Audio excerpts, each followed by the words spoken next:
महत्वपूर्ण श्रावण मास श्रावण मासे हमारे श्री महादेव शिवेर अभिषेक आरतिर माध्यमे किछु उपाय टोटकार माध्यमे अनेक अनेक किछु थेके आमरा आरोग्य लाभ करते पारी एबं आमादेर अनेक उपाय मनस्कामना पूर्ण होते पारे। तार मধ্যে একটা হলো যারা প্রচণ্ডভাবে শারীরিক অস্বাস্থ্য মধ্যে রয়েছেন এবং শারীরিক অসুস্থতার মধ্যে চলছেন পরিবারের কোনো ব্যক্তি, তাহলে একটা কাজ করুন, তামার দুটো ঘটে নিন, তার মধ্যে হলুদ এবং চন্দন মিশিয়ে নিন।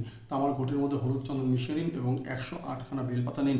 হলুদ চন্দন জলটি দিয়ে আপনার শিব মহাদেবের অভিষেক করুন এবং তারপর আরও যে 108টি বেলপাতা রইল এবং সেটা আরেকটি হলুদ যে তামার ঘটির মধ্যে হলুদ চন্দন মেশানো জল রয়েছে তার মধ্যে একবার করে 108টি বেলপাতা চুবিয়ে নিন এবং শ্রী শিবদেবের মাথায় ওম নমঃ শিবায় বলতে বলতে অভিষেক করুন। অর্থাৎ 108টি বেলপাতা ওই হলুদ চন্দন মিশ্রিত জলের মধ্যে চুবিয়ে নিয়ে শিবজির মাথায় অভিষেক করান, আরতি তার মাথায় দিন, অর্পণ করুন এবং কন্টিনিউ ওম নমঃ শিবায় জপ করুন এবং 108টি অর্পণ হয়ে যাওয়ার পর বেলপাতা আপনার শ্রী মহাদেব শিবের মহামৃত্যুঞ্জয় মন্ত্র 108 বার জপ করে প্রণাম করুন।